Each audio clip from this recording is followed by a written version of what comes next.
Woo! All right. Welcome to the Brains and Banter podcast. We are just so excited, over the moon, ecstatic to have Adeline Berry on with us. Addy's an intersex activist, sex worker activist, doing their PhD right now. Also has a black belt. Like I could go on and on. Tattoo artist. She's created a comic. So we'll try and get into everything because, yeah, just one of the most astounding, beautiful human beings I have ever encountered. So thank you for being here.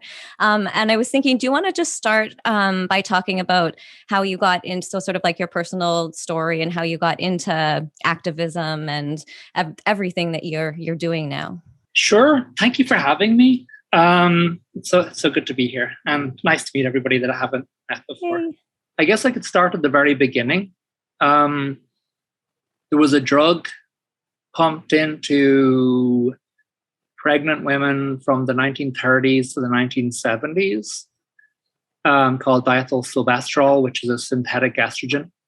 And it had, in the 1960s, they realized that the dairy workers and the farm workers, they were also pumping it into animals, and they found that the farm workers were growing breasts and becoming infertile. And you can't really have that. You can't have men going around with boobs or being infertile. So they stopped putting it into the animals and started using something else and continued to pump it into pregnant women for another decade. And then all the issues started appearing, like multi-generational forms of cancer and things like that. But it's a lot of the stuff that comes out about DES it's DES for short, it ends up getting kind of buried. I'm still waiting for my payout from Big Pharma, but it hasn't really come yet. Apparently they're not interested. I try not to take offense. But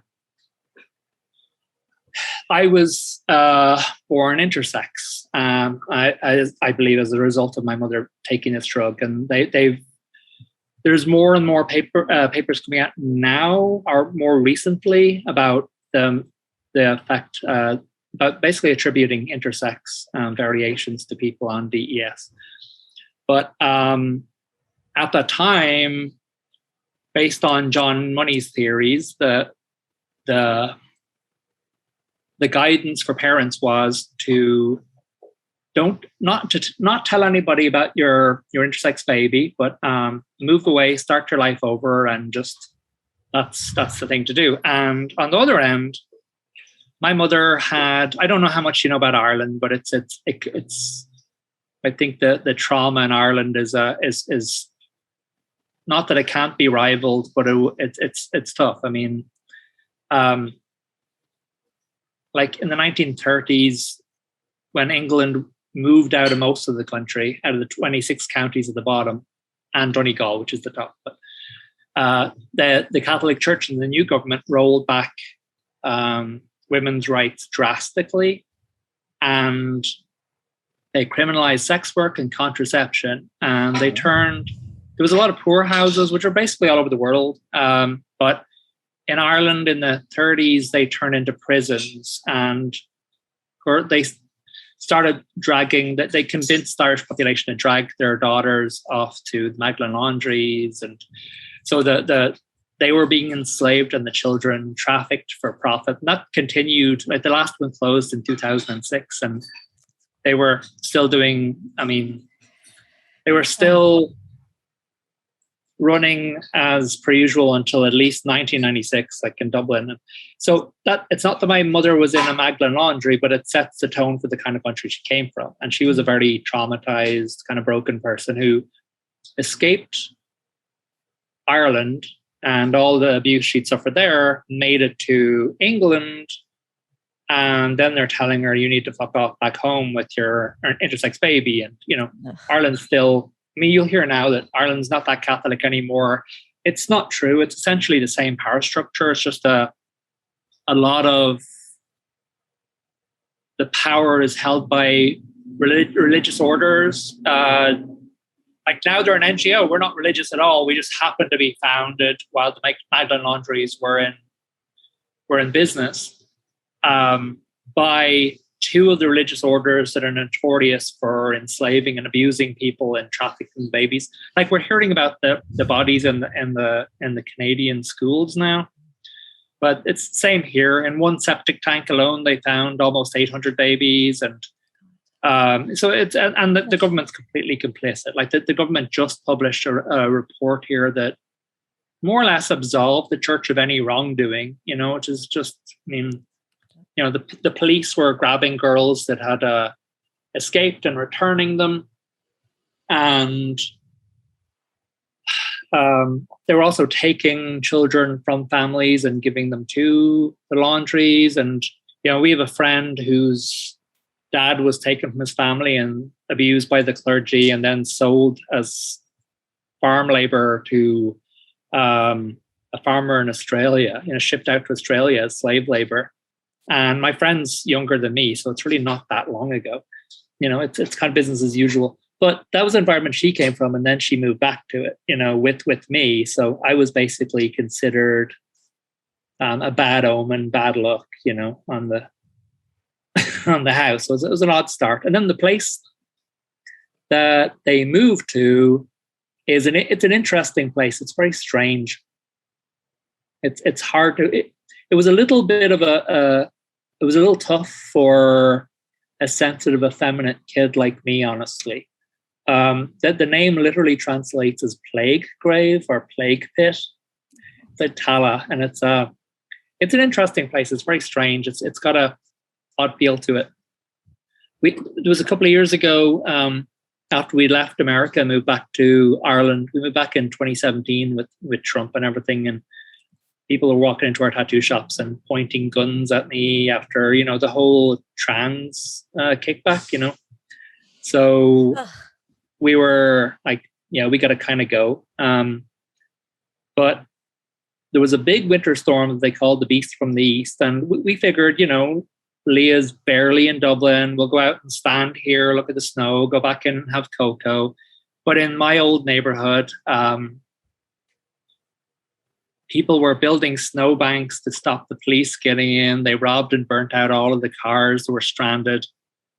They started looting the grocery store, but it was weird. They were doing Snapchat haul videos and taking the kids and the dog a nice day out to loot the grocery store, and people just coming and going, just coming out with boxes of Haribo candies and whatever. Strange.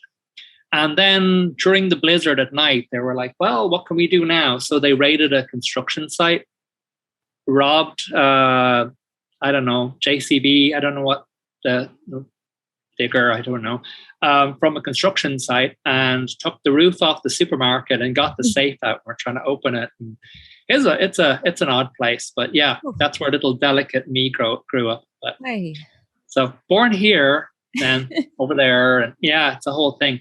But I guess that's kind of the start of it. I wasn't particularly popular. I was popular with some of the local dads, but I wasn't particularly popular in the neighborhood. I'm still not really. I'm a bad fit. We went back for a funeral while we're there. My neighbor, a few doors up, took her own life, and we went to the funeral. It was Leah's first Irish wake, maybe last. And I really tried to tone it down. I think my hair was bright pink at the time, but people were not really thrilled that I was there. And but I fit in just as well as a kiddo. But I sort of fell into incidental sex work kind of pretty early. I dabbled disastrously in street work. I just did that for a bit. Then emigrated. I moved to the US at 21. I got a Morrison visa and got to the US and did a bit of sex work in New York and worked in an art store, which is cool. I was working on finding myself really and figuring out who I was. But then ended up with babies, long story short. So I basically had to go back in the closet to hang on to the kiddos and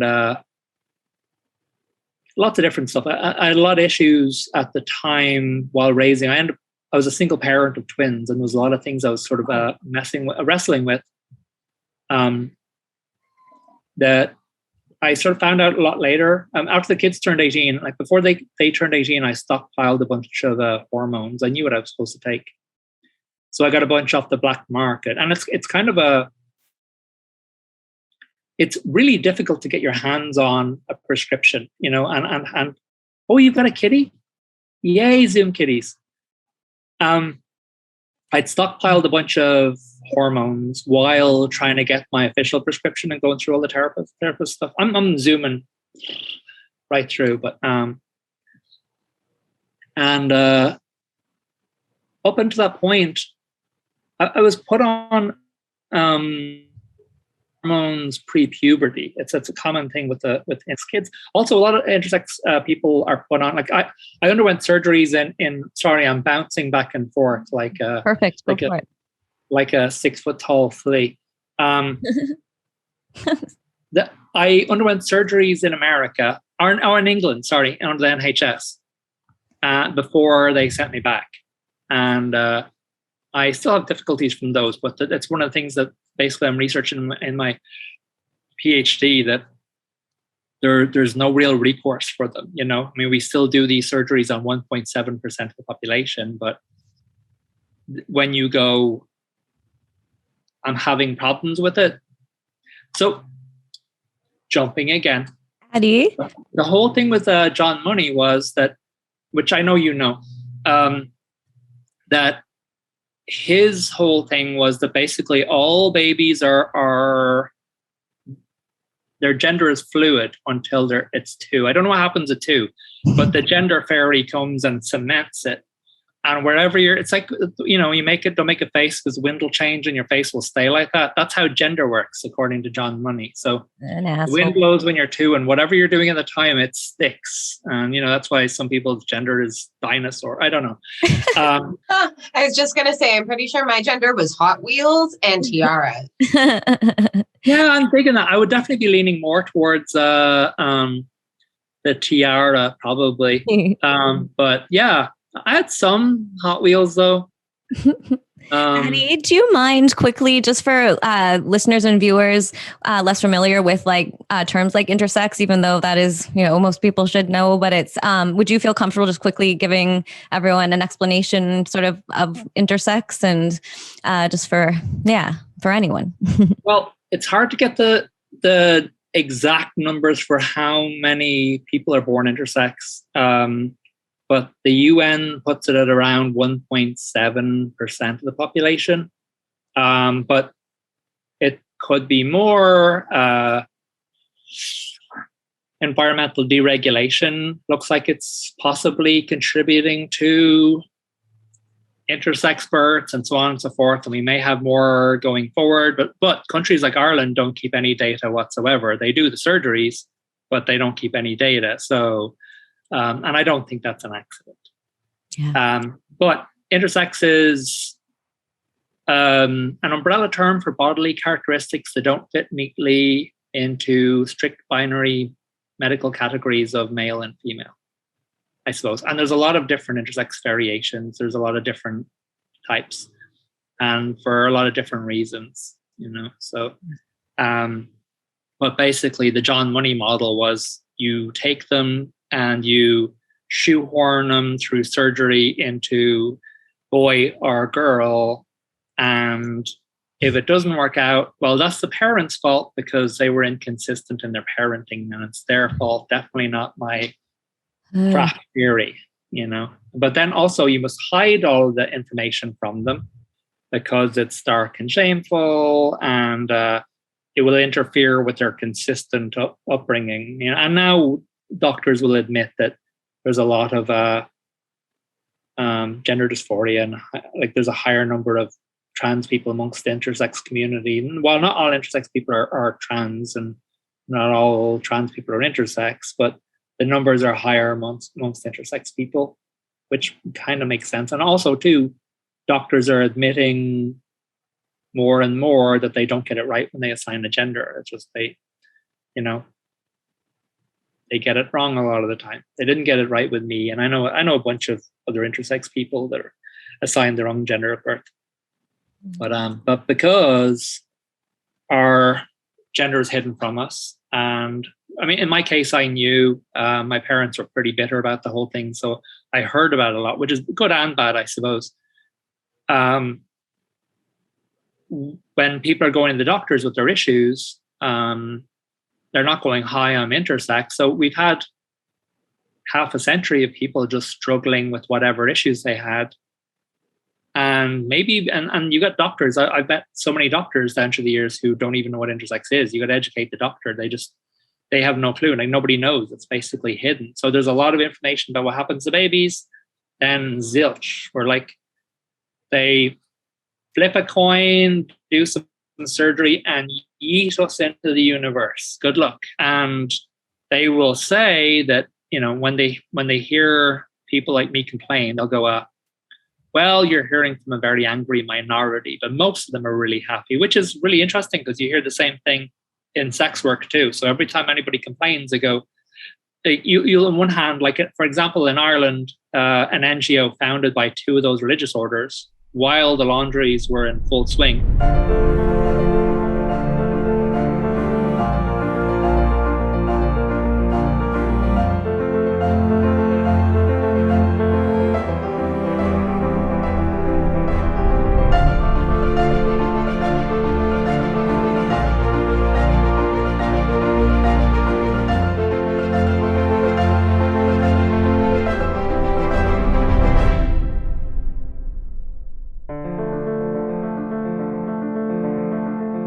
They brought in laws in 2017. They're the same sex work laws that are in Canada, the client criminalization. And it's been a complete disaster in Ireland. I mean, as predictably, you know, if you look on the internet, the only research you find in support of it is Nordic Model Now, which is some pro-Nordic model organization, and then Julie Bindel, who, turf swerve extraordinaire. But they brought in a law that criminalizes the client, and that's supposed to be basically. I'm jumping all over the place. This is perfect. Let's go for it. It's you're just telling us your story, so yeah, you have to jump. You have to jump in time. Yeah, feels very organic to me, and I enjoy having the facts mixed in with your personal experience. Yes, it's perfect. You're way too kind. It's also how my brain thinks. So, I mean, it works. Yes, I think all of us have the same brain. Yeah, it's more and more. It's kind of weird because I met Leah, who at the time, I really thought that she was an imaginary like stress coping mechanism. I was like, she'd have to suck on some level to be real, you know, and it's just like it's just been so seamless, and it's weird. But yeah, more and more we find out we've got so many of the same things, and we both got the same ADHD, and it's about, it's all about finding someone with compatible mental illnesses. Yeah, absolutely. Oh, that's where I was. They put me on like a lot of people who get put on.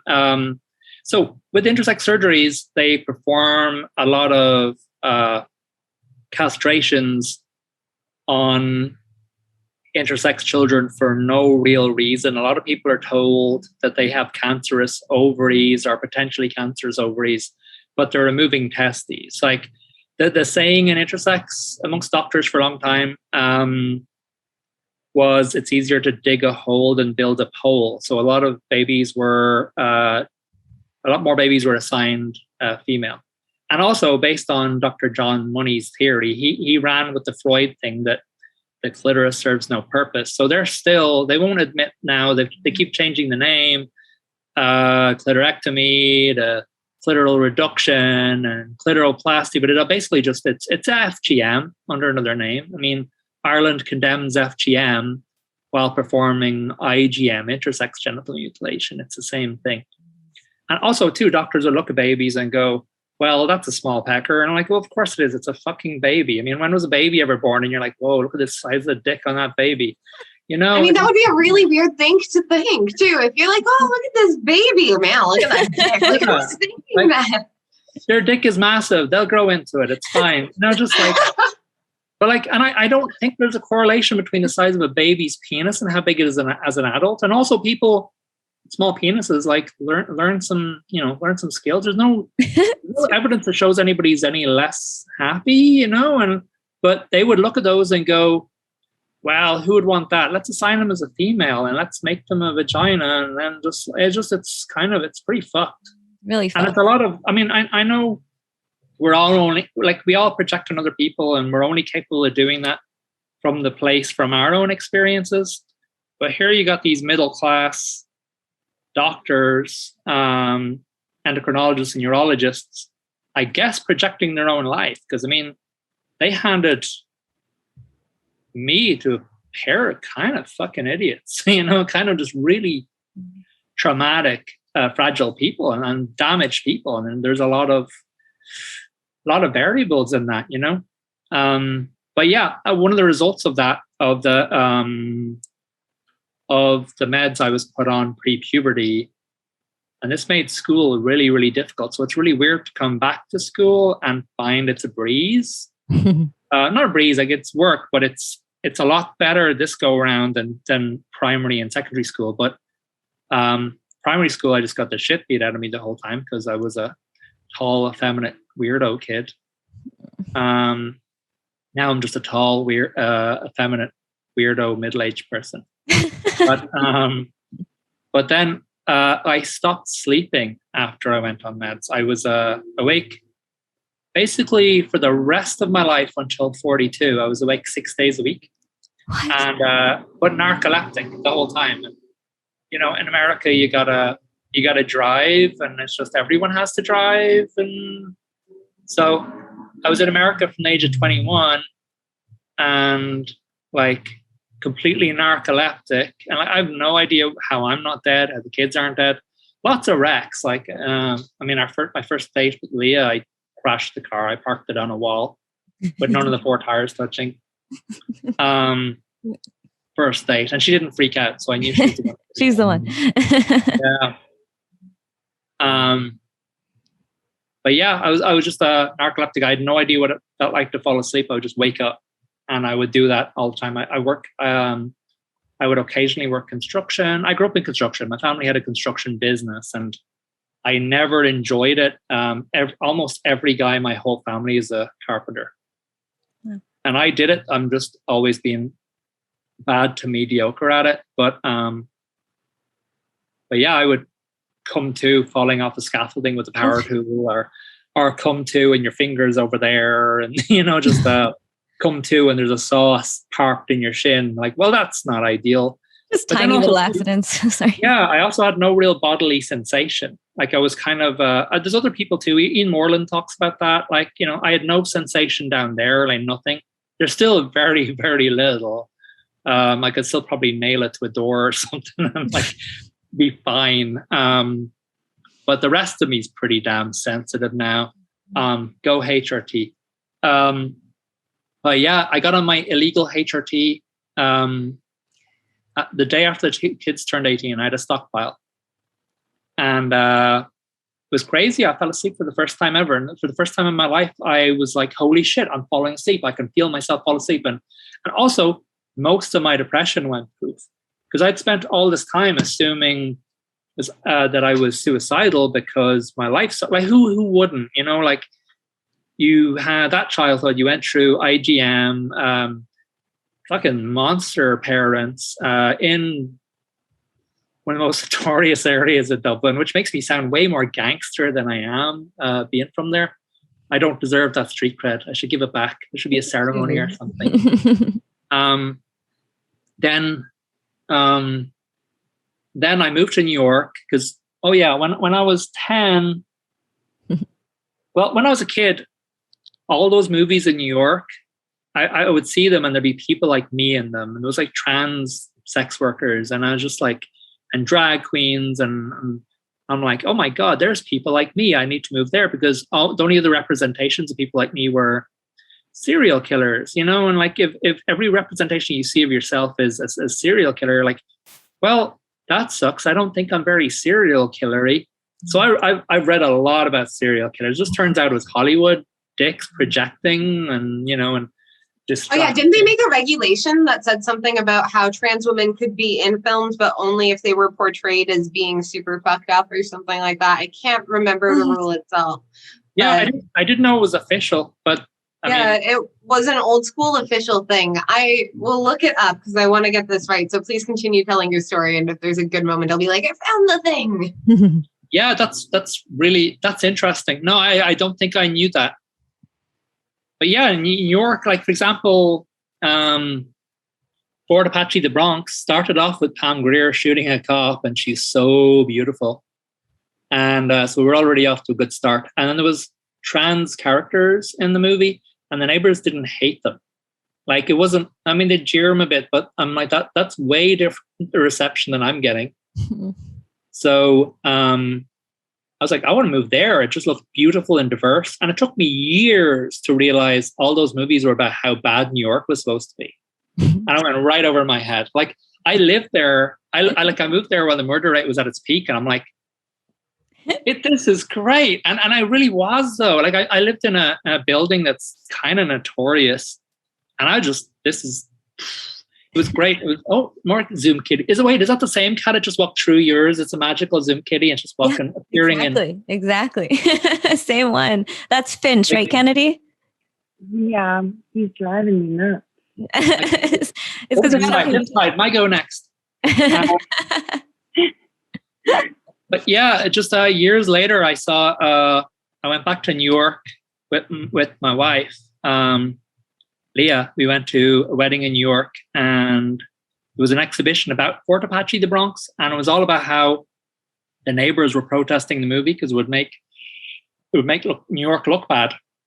And there's me going like, oh my God, what a wonderful, diverse place. It's so accepting. And, so yeah, but I moved there and it really was. I mean, I found all these wonderful queer people. I mean, there was a drag store the size of a city block, Lee's Mardi Gras. It was so huge. It was like in the meat packing district.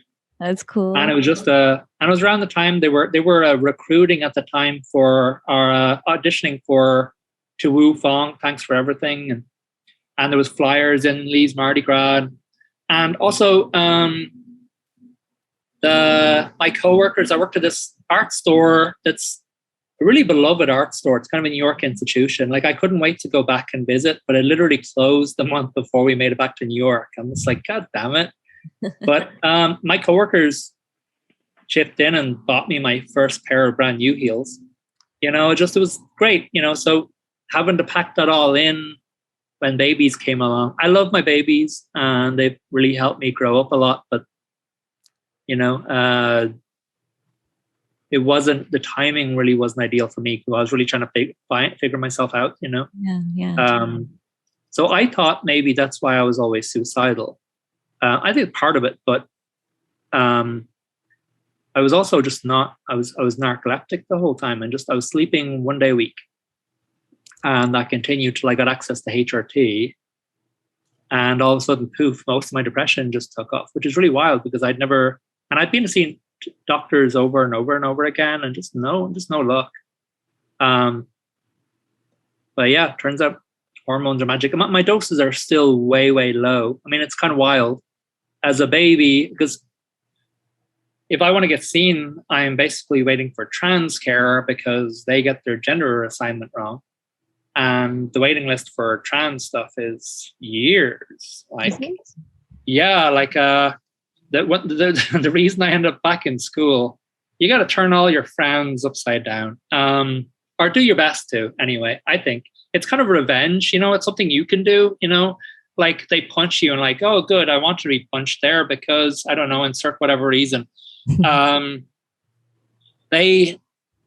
moved back to Ireland in 2017, I knew it was going to hit me, but a lot of just old memories came flooding back and I was suicidal in no time. And in many ways, I really just always fit in. Like I left Ireland where I didn't really have a lot of community. There really wasn't any. I still don't know if there's a lot of LGBT community in Tala. I mean, I know there's LGBT people there.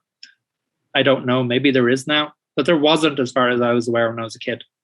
And I I moved to New York and instantly had all this fucking community. Just like, boom, you got all these friends and just, well, this is easy, you know, and just, despite being kind of, I don't know, despite not realizing until years later that all those movies were about how bad New York was, I was right though. I mean, I really did. I fit in. All of a sudden I was in a place where I fit in and it was great. And just, you know, 3 a.m, you know, going with your friends to see your other friend's art show and go and get Indian food at like 6 a.m. And it was perfect. For me, it was perfect. And it was, you know, that's when New York is supposed to be at its worst, you know. But yeah, absolutely. I really loved it.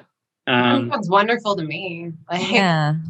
Yeah, it was magical. I mean, it was wild, but it was just so, I mean, you could just be whatever the hell you wanted to be. There's the Lower East. I lived in a few places, but last I lived in the Lower East Side, and it was just so vibrant all the time and just so diverse and interesting. And it was, and I think in many ways I'm still trying to kind of get back there. I mean, we're still working on our German Duolingo, so we might be ready for Berlin. You know, like I don't know. It'd be nice. Sorry, you know Hida Valoria, the memoir Born Both, and then also Hillman has a memoir, and in both of them they talk about San Francisco and that kind of community, and both say how like they could let go or release their multiplicity, and they're like their multiplicity could be at ease there. That's what it was. And yeah, this idea of people of like all kinds coming together and like recognizing that, you know, they're the same and you feel at home, and it's so important, eh? Like that must have been hard to leave that too. It really broke my heart. And the irony is I moved to New York as a new parent. To San Francisco. So I was in San Francisco in the mid-90s, but under the circumstances of being in a pretty terrible relationship and being a brand new parent in my early 20s of identical twins, you know, so yeah. I wasn't really getting to do all the fun queer shit that I could have been under other circumstances. Like Leah and I talk about that. It's like if we'd raised the kids together, I mean, it's all good. I'm in a good place now. Who cares, you know? And we wouldn't have this without that, and so on and so forth. But it would be pretty fun to be able to, you know, we got our hands on the TARDIS. We would just be going back to 90s New York and 90s San Francisco, back and forth, just ding, ding, ding, ding, ding, ding, ding. You know? Yes, totally. We'll have to all go together in the future. Yes. Yes, let's do that for sure. There's Berlin. I mean, that's pretty.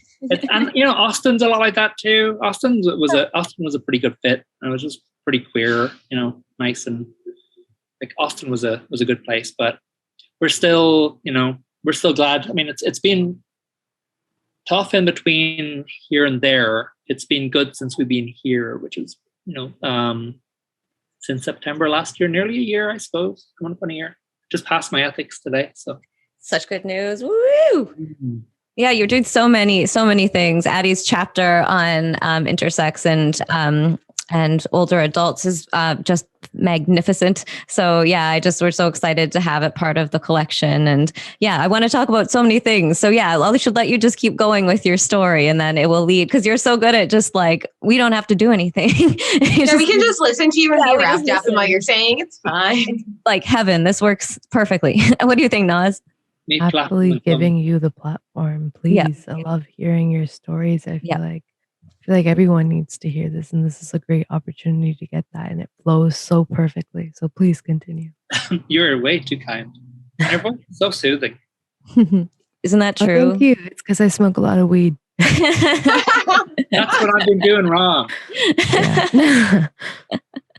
But yeah, just keep going. We love you. Yeah, I don't know. It's I lived actually right around the corner from, you know, the Armory. If you look at like King.com clips, they show the Armory and the big castle, and I lived around the corner from there before it became, you know, I don't think it is anymore. I don't think they're making porn there anymore either. It's just but they were for a while. But it was cool. You could take a tour of it, and it was. They actually have. They had the robot from Short Circuit. I guess the guy who owned it bought what is it, Johnny 5 or whatever, and So Johnny Five had a career as a porn star, as a robot porn star. So there's your robot tattoo. I was thinking exactly that. And we actually have a friend who made a movie with him as well. So in that place. So yeah, he became a porn star. So there's a documentary needs to be made. Yeah. Yeah. The career of Johnny Five. Yeah, I don't know. That's what I was saying. We moved back to Ireland, and I wasn't doing good. It hit me like a ton of bricks. And I reached out to my doctor. My doctor said, you got to go to your GP, and your GP recommends you on to a psychiatrist for antidepressants. And I have mixed feelings about antidepressants, but if they work, they work. And I was like, fuck, I'll do anything right now. So she was like, actually, it is good because this is the guy who used to be the head psychiatrist for the National Gender Service. So perfect. And I had already gotten on the waiting list for care as a trans person, I was already on it. I was on it in summer of 2017. And I got no information, no call back from the psychiatrist. And then finally, I asked the doctors, can I have his number? Called, got a secretary, and she was like, but you're trans and intersex. And I was like, yeah, I know, and you've got to go to Loughlinstown. I was like, I'm aware, I'm on the list, but I'm not trying to see him for trans issues. It's separate but overlapping, I suppose. But I just want to get a prescription for antidepressants. Well, call us back we'll call you back and they didn't. And I phoned back again, and they were like, no, we're not going to see you. What? You need to go to Loughlinstown, which is the one hospital in Ireland. Ireland's doing surgery on presumably 1.7% of the population. And then if you need any issues, you get on I got on the waiting list in 2017. So instead of killing myself, unless I'm a ghost, maybe I did both. Explain the whole nonsense ghost story. I was just going to say, maybe that's also you. Yeah. Yes, that would right? also make more sense. New drag persona. Yeah. Totally. I went back to school instead, and I went back to school, and on HRT it's been so much fucking easier. It's just that school was so tough, and I did really poorly in everything. And going back now, it's just wow, this is a lot easier. For me, I'm not saying it's easy. It's just easier for me than it was in secondary and primary school. And now I'm on my PhD, so it might actually be quicker in Ireland to become a doctor than be seen by a doctor if you're trans. So yeah.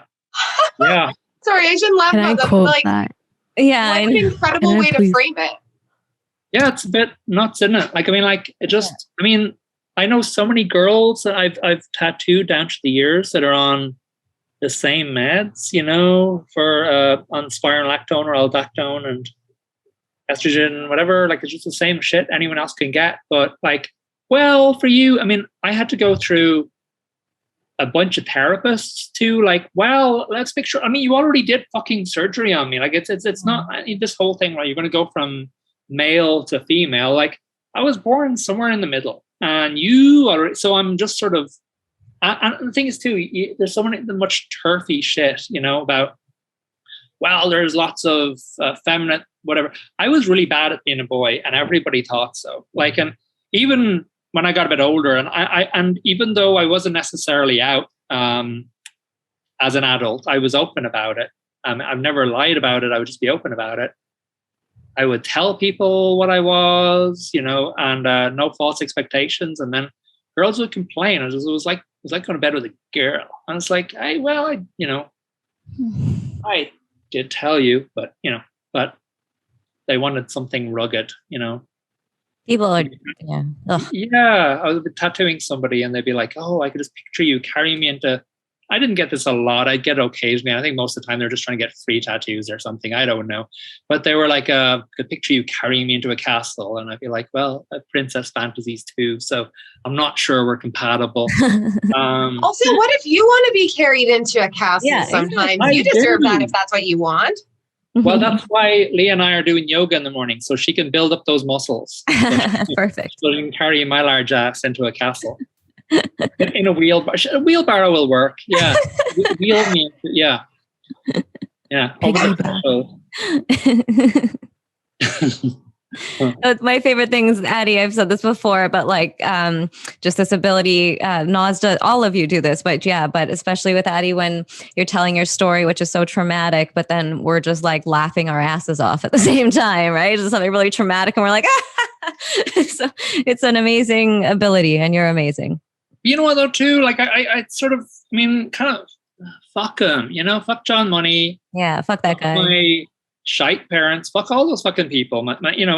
Like, fuck the doctor wouldn't see me. Fuck it, we're gonna laugh. And the thing is, I've told my kids this a long time ago, and when they're growing up, I was like, the best revenge you can have is a better life than theirs. Fill your life with beautiful people. And I mean, the thing is, we don't have Jeff Bezos' power or money. We can't that's the thing. Like the NGOs who were founded by the nuns in Ireland have so much power and influence, and they just run they run everything. Like you can't really compete with it. But what you can do while doing your best to fuck up their shit is have a good fucking life despite them. Yep. Do the things you want to do and fill your life with wonderful people. And I'm not going to give them the satisfaction, like have a better relationships than them, raise better fucking kids, like live an authentic life, because they're not, otherwise they wouldn't be all up in your shit, they would be figuring out whatever it is they like to do, going to a marriage counselor or whatever they need to do, well, instead of, trying to jail sex workers and shit. That's Oh, yeah. On a way lower level, that reminds me of every time I talk to someone about anxiety and they're like, have you meditated recently? I'm like, maybe you need to meditate. I actually have, but thanks for asking, I guess. Yeah. Have you tried going outside? Like, that's what gives me anxiety. Yeah. I mean, that's the thing. Like, I'm not making light of COVID. I'm really not. Like, I'm aware of how, I caught COVID pretty early on.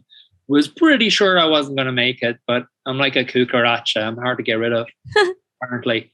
But for someone that likes to just stay at their desk, I'd actually been asking Leah, I've been asking the universe so maybe it's all my fault. I'm not sure. More time for exams, because I've been really busy with activist stuff. Because the laws that are in Ireland, the client criminalization laws, were up for review, and that review, who knows? I guess it's still in progress, and I don't have high hopes. I really don't, because again, the nuns run the country. It's no longer, they're not in nun habits. It's rich middle class women who know better than everybody else, and they're running all these NGOs on fat salaries, bringing in millions. And every time you hear about these Swedish model laws coming in, it's always accompanied with talk of exit programs. And there's crazy, wild, big brain idea here, but maybe bring in the exit supports first, see how they go before you start arresting people for working together and deporting and evicting people, maybe wild idea. I guess do your thing, which they did, they brought the laws in Ireland and it got bad.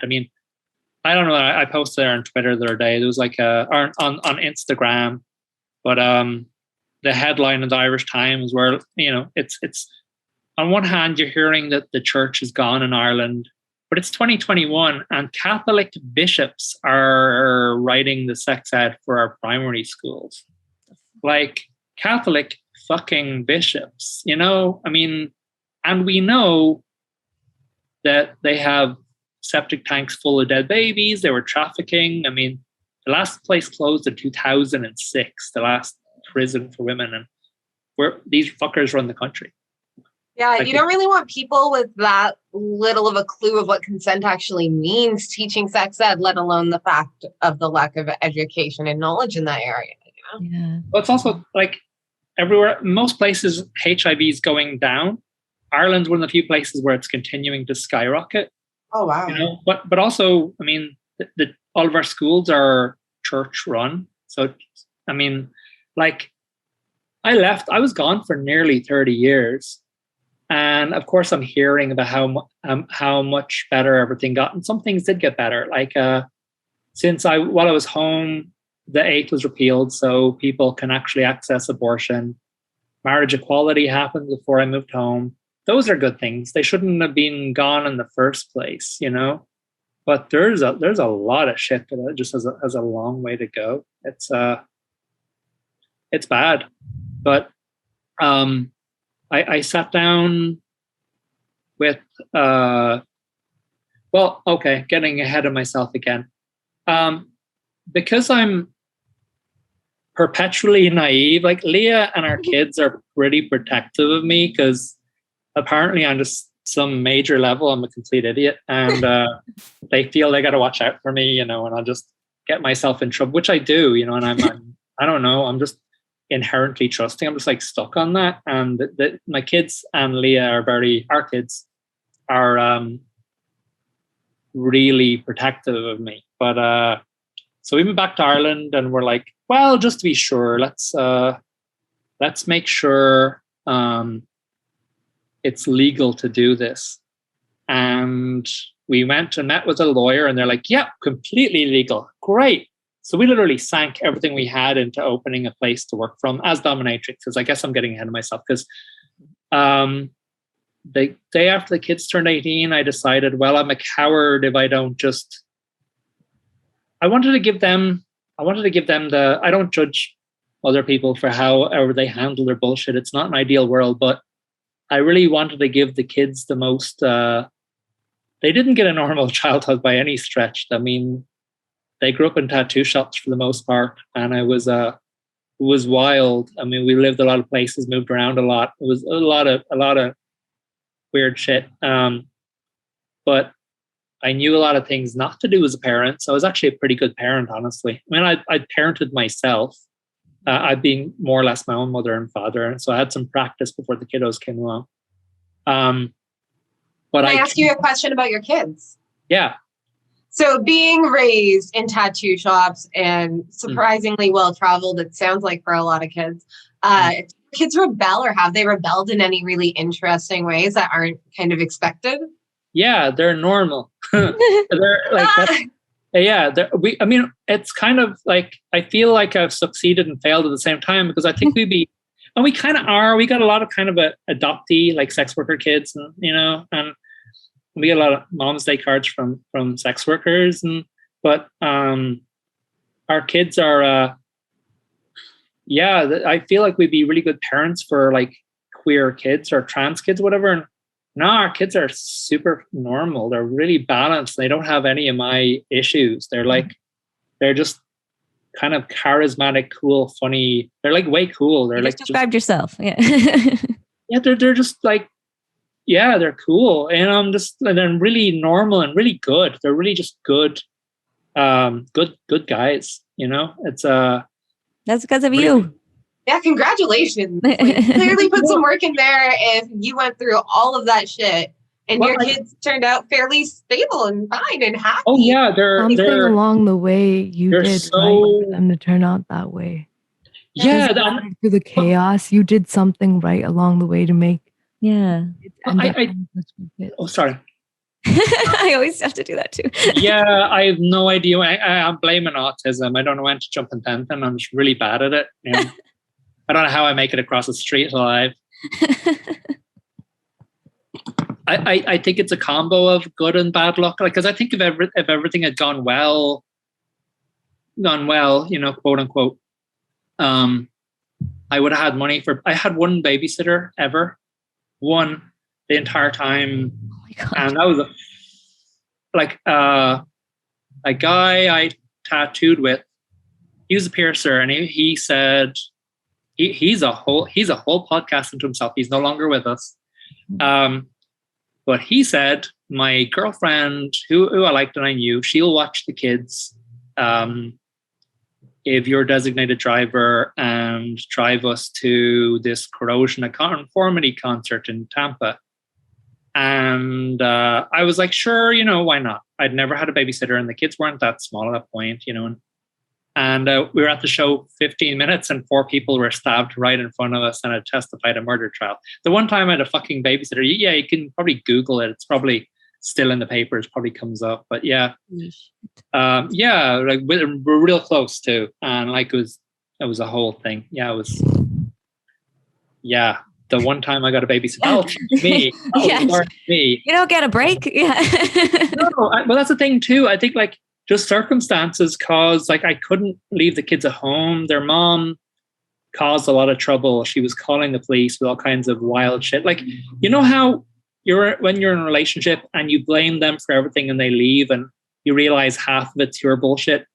Like, no, when she left, everything just got good. It was like a Disney commercial, a Disney like movie, like the clouds parted, the sun shone, and you're walking along and the birdies are all on the telegraph wires singing a tune.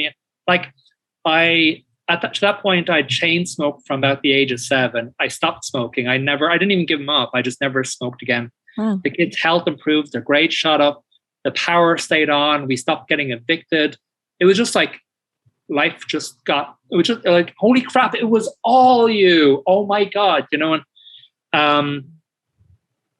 and yeah, life was suddenly good. Wait, I've lost my train of thought a bit. But oh yeah, so basically I couldn't leave the kids at home. I mean, like, we'd be home and the cops would like kick in our door, guns drawn, and then, you know, meanwhile, we literally just done grocery shopping. You know, the kids are playing chess at the table, Vivaldi's playing, and the cops are like, oh, well, sorry about your door. And, you know, and end up tattooing all the child services down there. And a lot of people from the court, and the courts were not in favor of trans person raising kids, and especially if they were tattooing also. And those all didn't really go my favor. I never really got custody, but they also never really got the kids either. So basically at one point my custody judge retired and their mom was just out of the picture, and we just bailed and moved to Texas. We just ran for the border. A few people at the courthouse that I tattooed gave me the heads up and said, hey, he just retired, so you may want to bail before they appoint anyone else, because once you're... Florida's the only place where I think, or one of the only places where kids can't choose which parent they want to live with until they're 18, which doesn't make any sense. Nope. And also the same year, like we were made go see a court-appointed guy whose specialty was like gay conversion therapy. And it wasn't working for him. But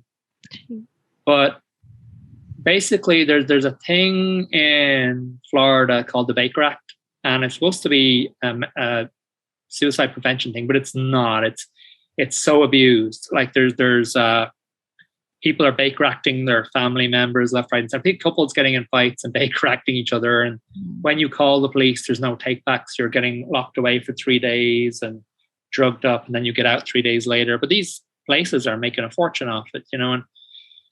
And they were threatening to Baker act the kids if they wouldn't go and live with their mom, who they didn't really have a relationship with. It was ugly. It was just really, really bad. And we bailed to Texas, and then it was just better in a lot of ways. But I came out, and that definitely impacted my customer base. And we were already at the time, we were making some porn, and Leah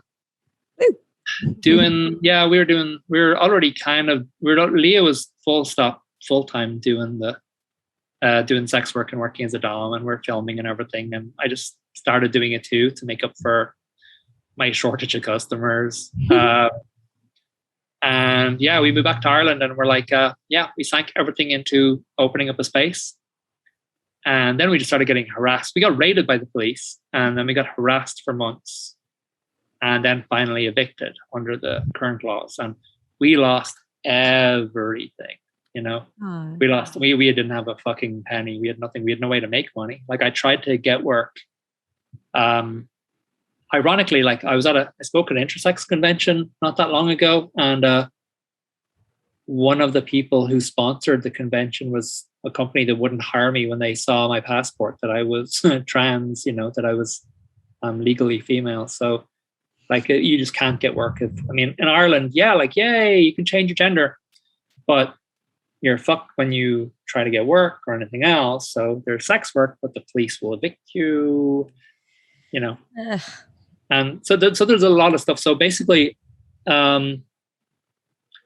we really considered suicide for a long time, and it was a long road back. It was we really lost everything. I mean, if it wasn't for porn sales, I would have had to drop out of college because I had no way of making money.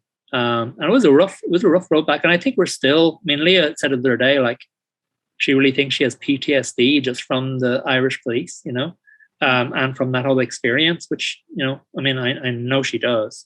Of course. And, but again, I don't know. I don't really want to give people the satisfaction. So fuck them, you know? And the thing is, there's a lot of people who, like, one of the people that we got Mother's Day cards from this year contacted us there recently, and her family found out, like her mom and her aunt found out, they found her OnlyFans and she's disowned, you know? So she's like messaged like, well, you're my only moms now, you know?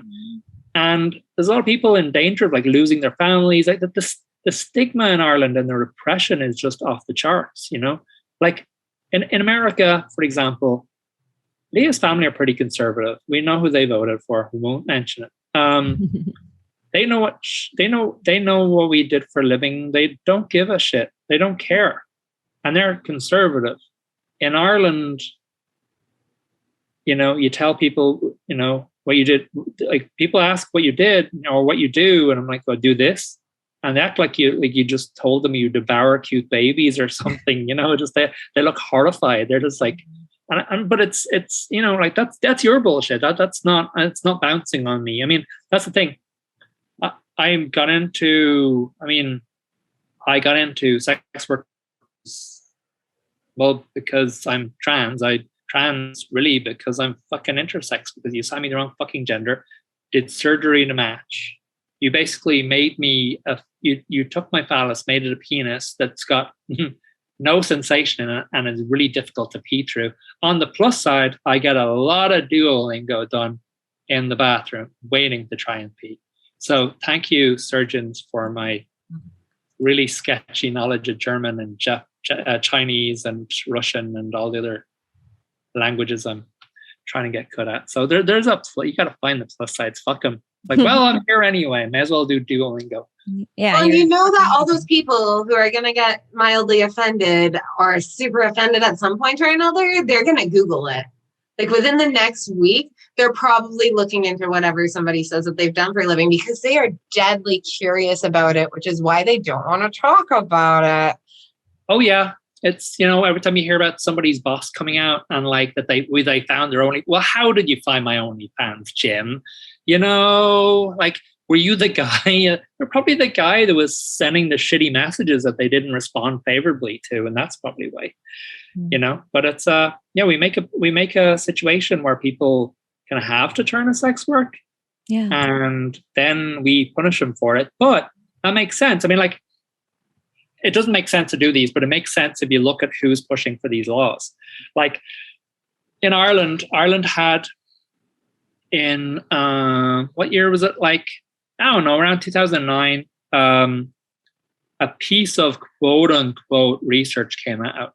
And this research was sponsored by the Religious Sisters of Charity, who had been trafficking and enslaving women up until 1996.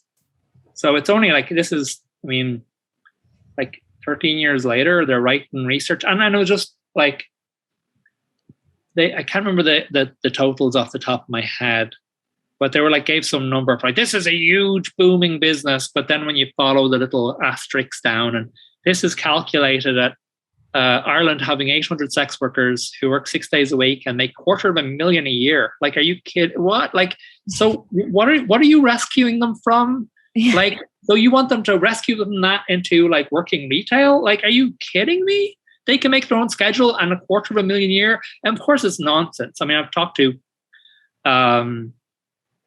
workers with disabilities in Ireland who are like, I make $400 a month, but I'd starve without it, you know? Like, we have the land of 100,000 welcomes, Céad Míle Fáilte. We have concentration camps for refugees and asylum seekers. And there you get $38 a week to live on. and they have to support their families on it. And these organizations could be fighting for the right for these people to work, which they're not allowed to, or to get more money. So these people are forced to do sex work. But these organizations, they need sex workers to exist, but they need you miserable, and they need you silent, you know. And anytime you speak up, that's the parallel with the intersex. When you speak up, they're not representative, you know. There's millions with intersex doctors. You're hearing from, what is it? One quote I read today. You're only hearing from like 97% or whatever, completely happy with their surgeries. No data, of course. There's no follow-up. I've never had any follow-up. You know, I don't know anybody who's ever had any follow-up. The only stuff you read about is people who've had hypospadias surgeries where they have to do surgeries to fuck up. I mean, the surgery isn't done for any medical reason at the start anyway, but they do surgeries to repair that surgery, and then surgeries to repair that surgery, and so on and so forth. And then when they get to the point when this is a person who can no longer urinate or have sex, they write it off as a hypospadias cripple. That's the words they use. And it wasn't a surgery they needed in the first fucking place, you know? But you hear the same thing with the anti-sex work crowd. Like, you're only hearing from the non-representative, that you're hearing from the pimp lobby, and 90% of the women are Aryan virgins in chains, being held at gunpoint by non-white men and being sexually exploited because it's that old xenophobic hogwash. While acknowledging that it's because of inequality and poverty, but at the same time still, you know. But yeah, basically this. So again, bouncing all over the fucking place like a bean, like a jumping bean. This piece of research, quote unquote research, came out from the Religious Sisters of Charity, who are that religious order, and then that basically was the basis of Freudian slip there. The basis of a movement they call Turn Off the Red Light.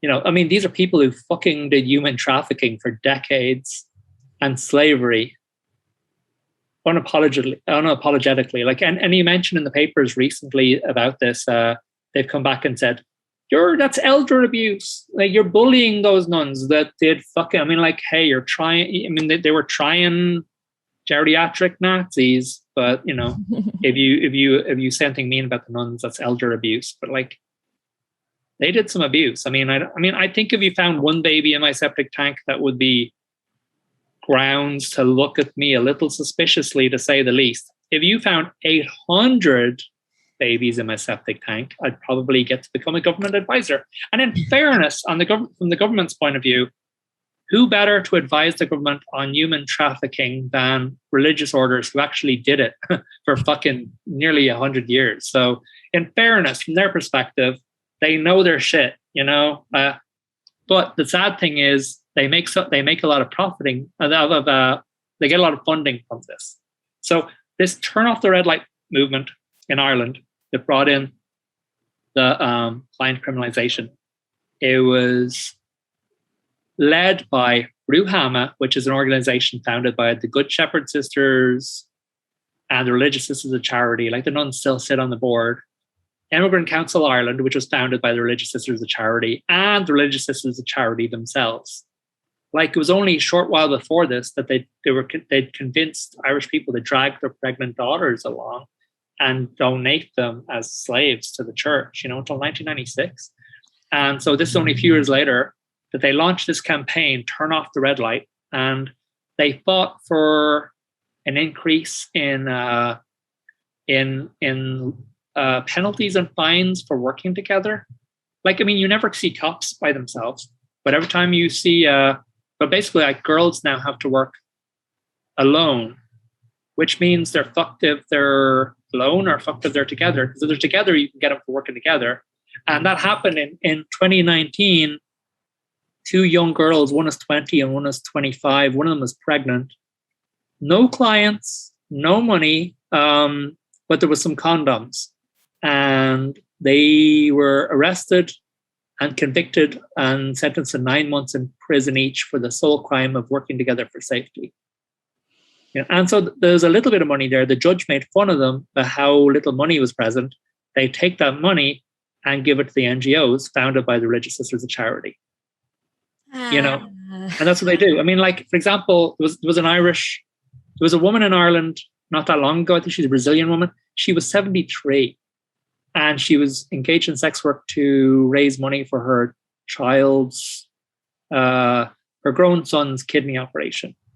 And they arrested her and took the $80 she'd made and gave it to these religious organizations founded by nuns that bring in millions in funding. But since it came in, almost immediately violence skyrocketed against sex workers. Our HIV rates are at their highest, and the trafficking in persons report, if you look at that, the year the law came in 2017, we were ranked amongst the best countries in the world for handling human trafficking. But with this law, they disbanded all of their human trafficking units in the police, and they put all the focus on sex workers, and just rely on these non-founded and non-NGOs. So we are now one of the worst countries in the world in only 3 years. Like in just 3 years, we're right hovering above the bottom, tier 2 watch list, so right above tier 3. So we're slightly better than Afghanistan for human trafficking right now in just 3 years. HIV's skyrocketed. So that's the thing. Like there's a lot of people out there will lose their family, lose their social support. They'll fuck them for any kind of a career. My kids are grown. They can't take my kids because sex workers get their kids taken all the time. They're getting evicted. We've already been evicted. You almost took my life. And I mean, if you'd taken my wife's life, I would have followed. And so you almost took my wife's life. It was really touch and go for a long time. And, I'm not close to my family. I mean, like, okay, of course they they didn't cut me off first. They cut off my older brother first and then cut off me. And now my parents have no contact with any of their kids, grandkids, great grandkids, nothing. Sorry. But moving home, we had aunts and uncles reaching out, telling me not to get in touch, because the bad one. It's fine because when I was a kid, I really resented. Like there's a custom called Boxing Day, where the day after Christmas, you got to go visit you go visit rich people, and they give you their old crap in a box, and it's Boxing Day. In Ireland it's Stephen's Day, but we would kind of fucking do that. We would go visit our rich relatives. They weren't that rich. They just thought they were better than us. Our posher relatives, and my parents would kind of play into the whole poor relatives visiting the rich people, and it's fucking miserable. Like they're just so. When I was a kid, it's like I don't really want to be here. So, as luck would have it, many years later, they said, "Don't reach out to us when you're in Ireland, and don't come visit." So, yes, dreams do come true.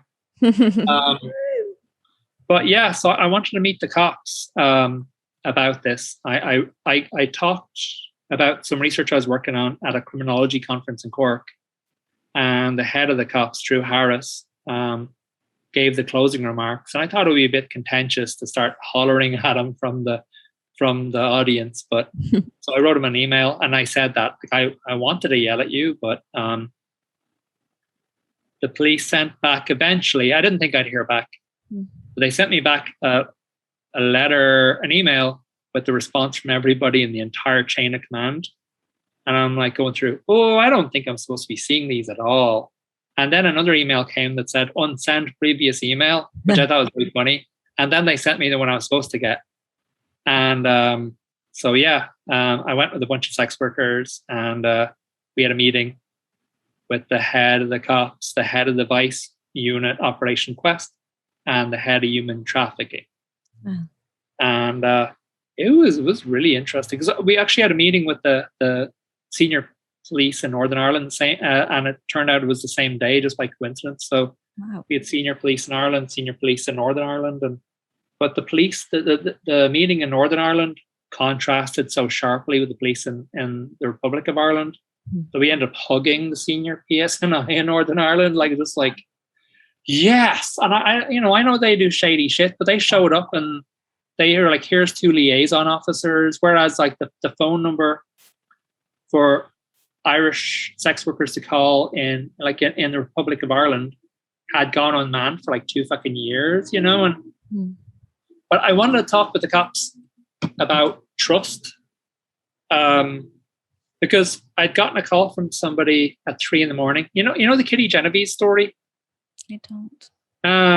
I mean, the story is not accurate. It's always sounded weird to me. And then actually there's a noisy vehicle. There's, I think it's the podcast You're Wrong About did an episode on it. They're really, really great. They do great episodes on trafficking and everything too, and moral panic, because that's what this is. They basically, this story of Kitty Genovese was used to basically go, look, countryside good, city's bad. And that's not what I found. Like in New York, I found that people would give you the shirt off their back, and people were like, they may have been kind of brusque, but it was just such a loving like place. Like I mean, I walked into Barney's, the posh department store, carrying everything I owned basically, and I was literally living at Hotel Kenmore Hall. There's some pretty good stories about it online, but it was like a 34-story basically crack house. There was a grand old hotel where the Maltese Falcon was finished, and it was at one point, not while I was there, I'm not that old. And Nathaniel West was once a desk clerk, again not when I was there, but it had been bought by a crime lord and sort of run into the ground, and like it was different gangs ran different floors, and people. It was interesting. It was kind of like, I knew a lot of film students before I moved to Ireland. I did a course in graphic design, and I moved like I said, naive. I moved to New York carrying a portfolio, went around all the ad agencies, and they just look at you and laugh like, "Oh, you poor sap! You think it's like in the movies?" I'm like, "Yeah, right." Not? Yeah. Yeah, no.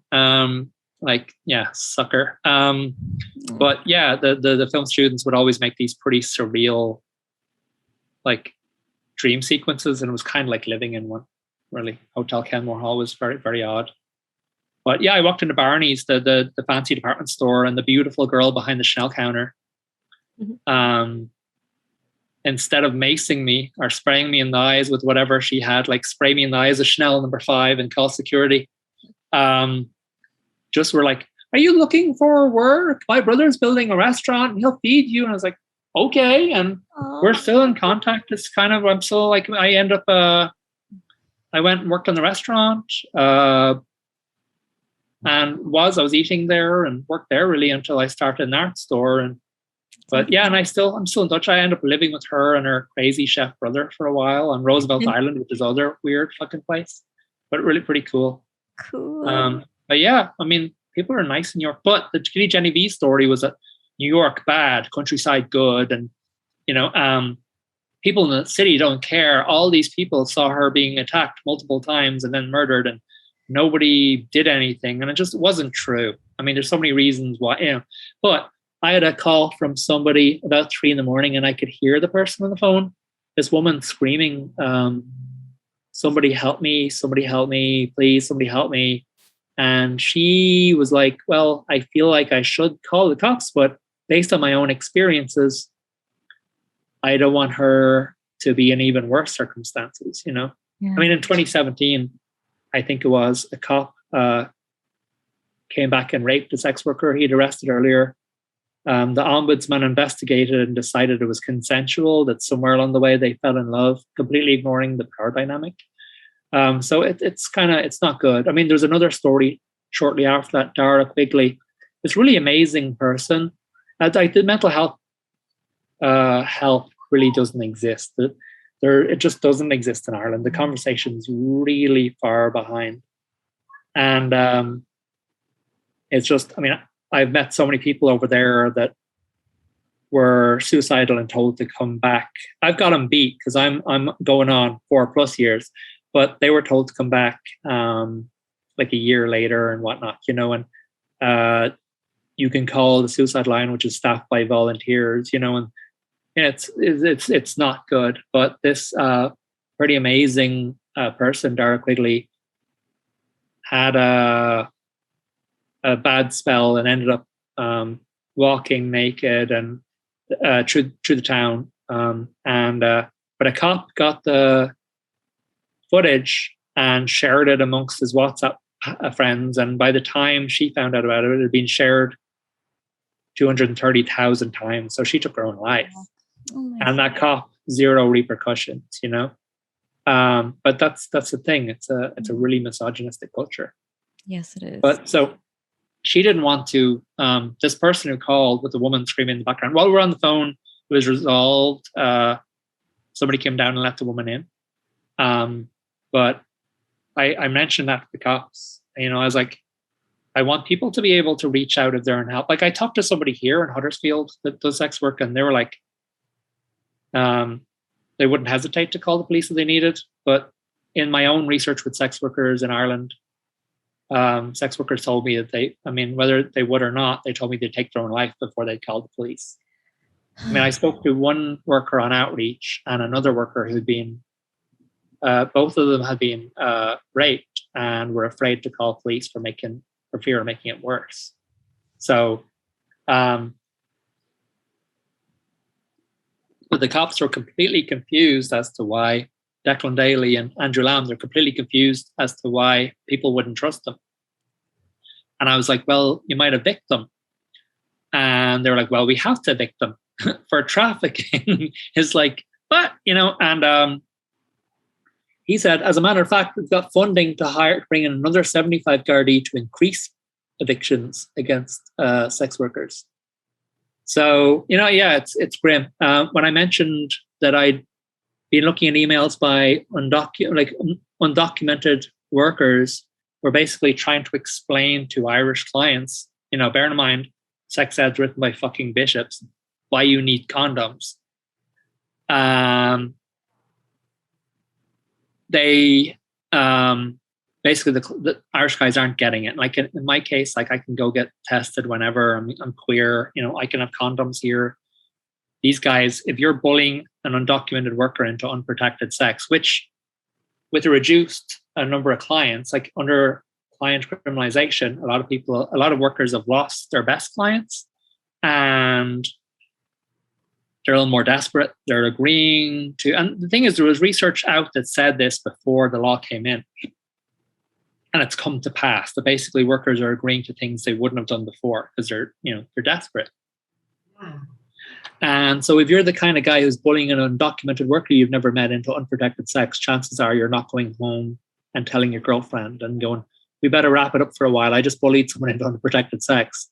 So she doesn't know. And, you know, and our HIV rates are skyrocketing and, you know, accompanied by, you know, chlamydia, syphilis and everything else.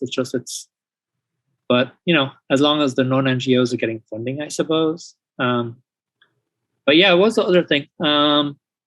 I talked to them about trafficking, and the head of trafficking said, we haven't gotten one tip since client criminalization came in. I'm like, well, yeah, because workers won't call you and clients won't call you. So yeah, it's a shit fest, but you know, the law's under review right now. It was a really weird, disturbing meeting. Very strange. That sounds like it. It's really interesting for me hearing about this just from different cultural perspectives. I used to work with an organization that helped run a safe space for sex workers once a week. It was pretty much just come, we'll give you a meal. It'll be a space to hang out, socialize, and just be around other people. Yeah, it was really, really great. So that got me a little bit involved in that side of activism. And then I ended up volunteering there sometimes. It's a really cool place and really cool people. So what would you like to see in an ideal world in terms of sex worker supports come out, and what would be ideal legally just to see? I mean, obviously sex work not being a criminal thing and clients not necessarily being criminalized. Decrim would be great. Like in New Zealand, they have a form of decrim. It doesn't benefit undocumented workers who can't avail of it. But New South Wales, it's better, better relationship with the police. I mean, yay, ACAB abolished the police. However, while they're with us. But also too, there's a lot of things. I mean, Ireland has the worst housing crisis in its history right now. We got more empty houses than we do homeless families, but we got a government who, like, there was an Affordable Housing Act recently, and the government, our second in command, Leo Varadkar, is out sending pictures of himself having a coffee and making some joke about the football. And our ministers, instead of showing up to vote on it, were out dancing around to advertise for an election coming up. And they're just rich people, you know. And so, like, I mean, one of my kids that's moving over here, they're currently sharing during COVID, sharing a toilet with 17 people. You know, it's bad. And the new housing that they're building a communal housing where families will live together. And like, we've done that. It's called a fucking tenement. Like, you know, and so that's what we're building. We're building new tenements. It's communal housing for multiple families. Like, that's Soylent Green. We're kind of like, oh, we're getting there, which I think wasn't Soylent Green that date really recently. Didn't we just, but yeah, it's just really wild. With the highest, I won't say the highest homeless population we've ever had, because of course we had the famine where everybody was driven off fertile land and, you know, starved when the potato crops failed. But still, it's bad. And the government could provide affordable housing, and that would address sex workers. Free college would be good. I mean, when I went back to school, like the area I'm from, it's like 7% of the people there go to college, whereas 90% from the rich areas. And when I was in college, a lot of people, I mean, it was a great teacher-student ratio because a lot of people just didn't fucking show. So it'd be like, you know, I got to know a lot of my teachers really, really well, and they're the people that I stay in contact with.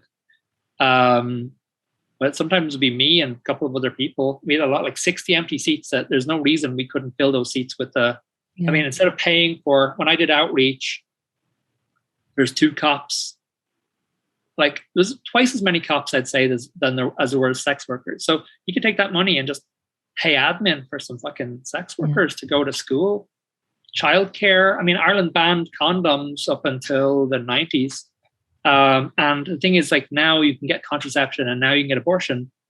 But the Irish people evolved on in a way that they could work without it, you know, and you got babies raising babies. And, you know, so it's going to take a while before people kind of get in the swing of, I mean, also there's no sex ed. There's still no comprehensive sex ed. So, you know, there's still a lot of babies raising babies. And you get that from multiple generations. And as a result, we've kind of got gangs of children roving the streets, and they're, you know,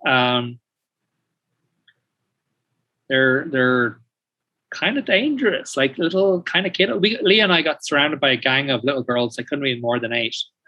And they were yelling at us and threatening us. And I was just pushing through. And Leah's just going, she's from Texas. And she's like, what are they saying? What are they saying? And I was like, yeah. And I pushed her through. And we're like, what are they saying? They said they're going to kick the geese off us. And she's like, what's that mean? They're going to kick off our vaginas. So she's like, wait, what? I was like, yeah, that's what they said. Lovely. But they will, you know, there's roving gangs of kind of unsupervised children. I mean, I guess I was an unsupervised child myself. It's weird kind of looking back because my parents really couldn't stand me. And then it's only recently it dawned on me. They only saw me about 10 minutes a day. God damn it. Really? Like, you know, they barely saw us. We're like latchkey kids. I mean, you know, I mean, so was the entirety of Generation X. But yeah, it's a mess. So I don't know. It's under review right now. The law. We'll see. I don't have high hopes. I mean, you know, it's I mean, but you know, what can you do though? Upwards, onwards. Yeah, you're doing it. Everything you're doing.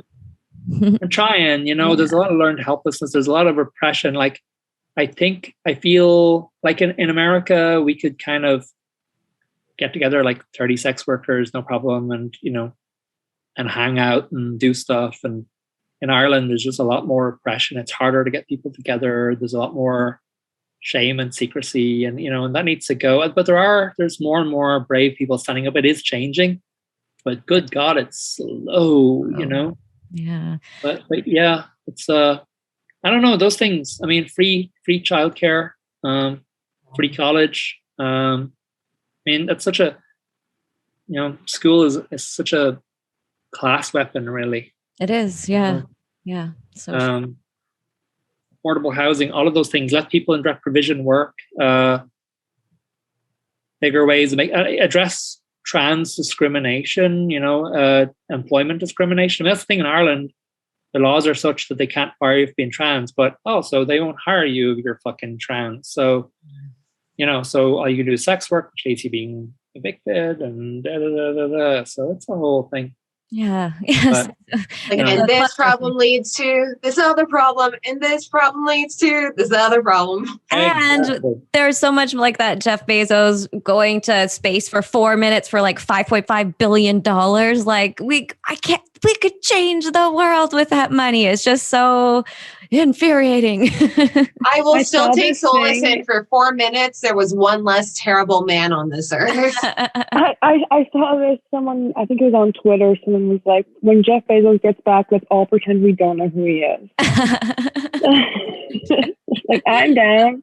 Yeah, that would be very upsetting for people like that, when they're all ego, and then people like, I don't really give a shit. Who's this guy? Yeah, I could go on forever about people like that. There's been times when I've had oil paints and everything set up and easels, and these days it's sort of while watching Netflix, it's whatever I got. So I just have like try not to topple over piles of books. So like little squares like my Reggie Christie and little. That's so good. Yeah, you're so talented. It's nuts. Let's see more. Other baby me. No, yeah, more baby me. Oh, that one's me. Yeah, they're so cool. Aren't they so cool? Yeah. Just you're so talented. It's crazy. Now I'm doing hair. Well, right. Yeah, she did Leah's hair like blonde, would you say like a kind of like this blonde here, and it's beautiful. Like I would have just I would just fuck that up for sure. I guess Lyric does her hair a lot. Yeah, with their hair a lot. Yeah, it was. Yeah, I've never done. I had a friend in Bastrop who's really, really amazing. She's Maybe Sailor on Instagram, and she's just this fucking magical person. Saylor, but she would do. I would tattoo her, and she just do my hair instead, and like I'd do whatever the fuck she wanted. It'd be like cotton candy pink and all. Fun. And I've heard all the horror stories about people doing their own, and honestly, like. I just stopped looking in mirrors at a certain point. So my hair is just kind of whatever. Now it's kind of dyed its own at this point. Like, she dyed my hair for so long that when the color washed out, I'm like, what the fuck? I missed the whole part when it went gray. Like, but yeah, so I was really nervous, but I really thought she's going to look like Charlie Brown. And I did this, and I could just making the like, well, hats are cool, and like just shaved heads for a little while. Wear a wig right now, for us.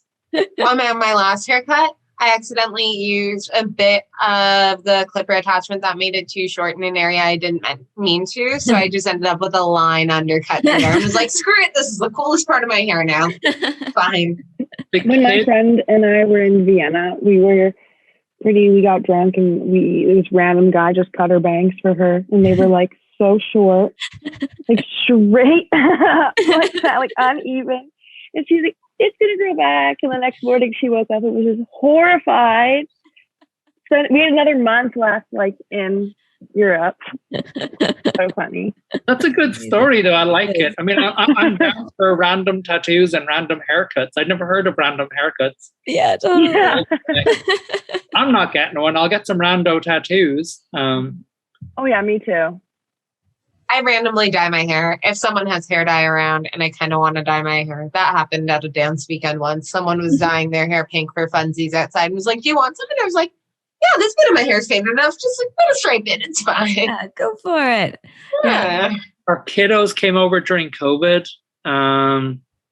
with they had I think it was like a fucking dog grooming trimmers that with one attachment. And because I cut their hair all the time as babies, and I'll go to the barbers, but there was no hairdressers open or anything.